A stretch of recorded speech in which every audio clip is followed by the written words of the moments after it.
Hello everyone, आप सभी का स्वागत है। आज हम पढ़ने जा रहे हैं बीजीय सर्वसमीकरणों के आधार पर गुणनखंड किस प्रकार से ज्ञात किए जाते हैं। इसी पर आधारित कुछ प्रश्नों को आज हम हल करेंगे। तो चलिए शुरुआत करते हैं एक्सरसाइज 14.2 के क्वेश्चन नंबर 1 से। निम्नलिखित व्यंजकों के गुणनखंड कीजिए।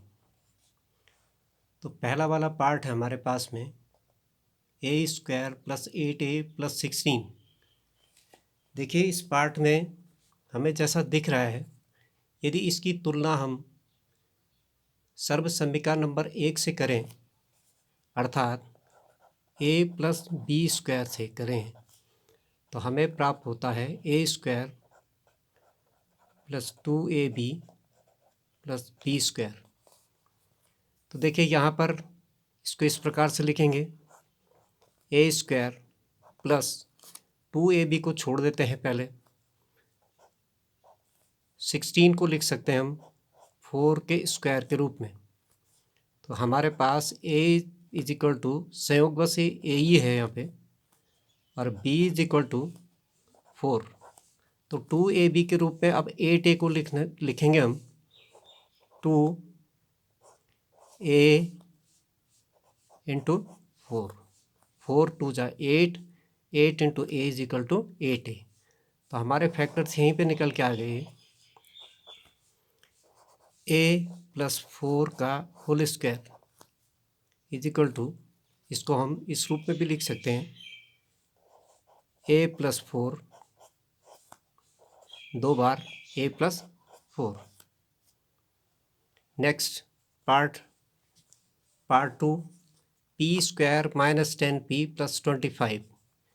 इसकी तुलना यदि हम करें तो सर्वसमीकरण के आधार पे a - b से यदि हम तुलना करेंगे इसकी a - b² से, तो हमारे पास निकल के आता है p² माइनस, बीच वाले पद को फिलहाल थोड़ी देर के लिए छोड़ देते हैं, 25 को लिखते हैं हम 5 के स्क्वायर की फॉर्म में। अब हमारे पास a निकल के आया p और b = 5। 2ab की फॉर्म में लिखें इसको, 2 × a = p, b = 5। 5 2 = 10, 10 × p = 10p - 10p। तो हमारे फैक्टर्स निकल के आए, p² - 5,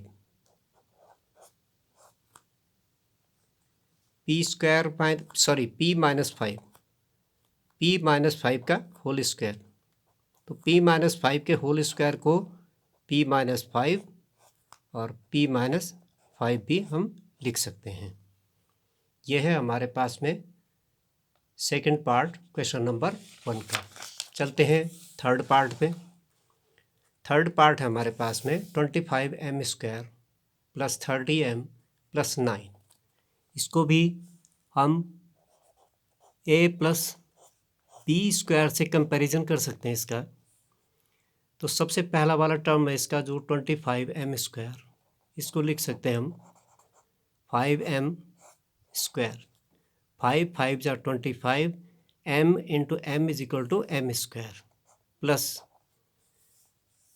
बीच पे 30m को फिलहाल हमने छोड़ दिया थोड़ी देर के लिए। 9 को देखा हमने, तो 9 को हम लिख सकते हैं 3 के स्क्वायर के रूप में। अब हमारे पास a = आ गया 5m और b = आ गया हमारे पास में 3। तो 2ab को इस प्रकार से लिख सकते हैं, 2 a = 5m और b = है हमारे पास में 3। 3 5 = 15, 15 2 = 30, 30 × m = 30m। तो देखिए हमारे पास फैक्टर क्या बने इसके, 5m + 3 होल स्क्वायर। इसको हम 5m + 3 भी लिख सकते हैं 2 बार, 5m प्लस 3। नेक्स्ट पार्ट है हमारे पास में 49y² plus 84yz plus 36z²। देखिए 49y² को हम लिख सकते हैं 7y² प्लस 36 को लिख सकते हैं हम 6z²।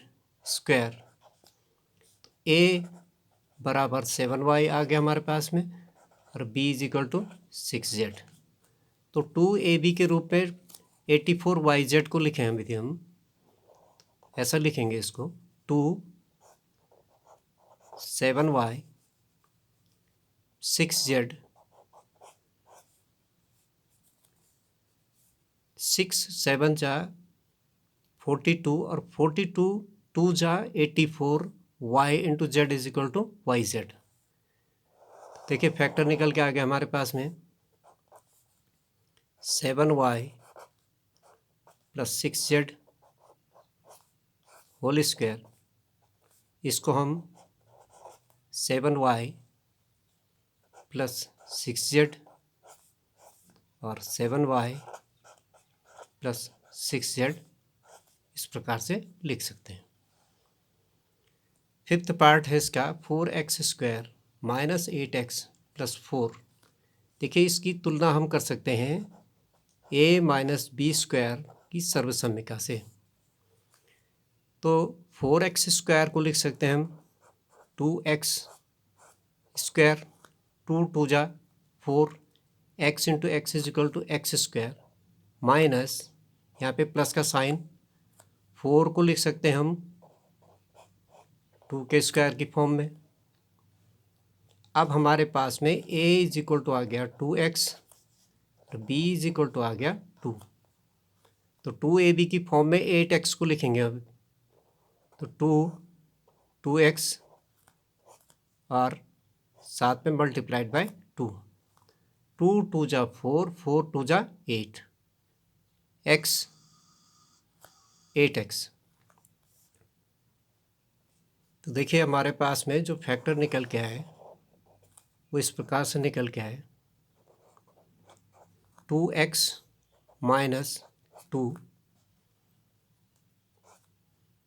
Whole square is equal to 2x minus 2 एक ब्रैकेट में और 2x माइनस 2 दूसरे ब्रैकेट में। देखिए एक ऑप्शन और है हमारे पास में, इसको हम और आगे हल कर सकते हैं।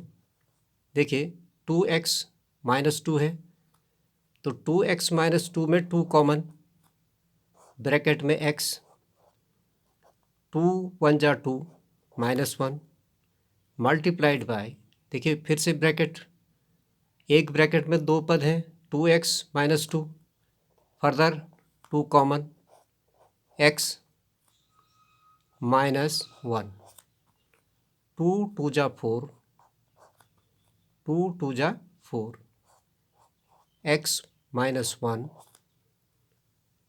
और x माइनस 1। चाहे तो हम इसको इस प्रकार से भी लिख सकते हैं 4x माइनस 1 का होल स्क्वायर। सिक्स्थ पार्ट पे चलते हैं आगे। सिक्स्थ पार्ट है हमारे पास में 121b² minus 88bc plus 16c²। देखिए इसको हम a माइनस b² से कंपेयर कर सकते हैं। 121 जो होता है वो 11 का स्क्वायर होता है, साथ में b भी है, तो 11b होल स्क्वायर माइनस यहाँ पर 4c²। a is equal to 11b, b is equal to 4c, a is equal to 11b और b is equal to 4c। 2ab के रूप में इस मान को यदि हम रखें 2ab में तो 2 11b मल्टीप्लाइड बाय 4c, 11 4 जा 44, 44 2 जा 88, b into c is equal to 88bc। देखिए फैक्टर बन गया हमारे पास में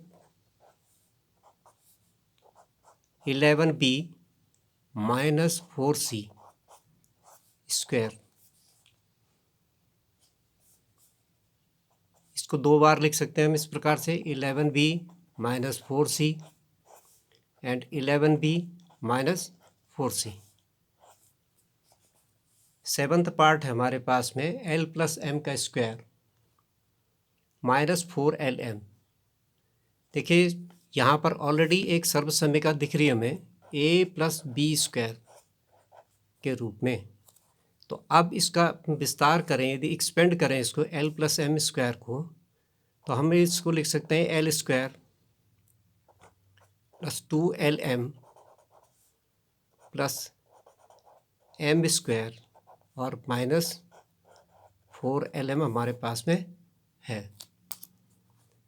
देखिए यहाँ पर माइनस के 4lm है, माइनस के 4lm है और यहाँ पर प्लस के 2lm है। देखिए पद लाइक टर्म्स हैं, बड़े में से छोटा घटेगा तो क्या लिखेंगे हम इसको, l स्क्वायर माइनस हो जाएगा ये 2lm, 4lm में से 2lm गए तो माइनस 2lm बचे हमारे पास में प्लस एम स्क्वायर। अब फिर से हमारे पास में सर्वसम्मिका दिख रही है a माइनस बी स्क्वायर के रूप में। अब देखिए इसको a माइनस बी स्क्वायर के रूप में लिखेंगे तो इसको l माइनस, देखिए जैसे हम अभी तक करते आए थे, l माइनस एम स्क्वायर बराबर l माइनस एम और l माइनस एम।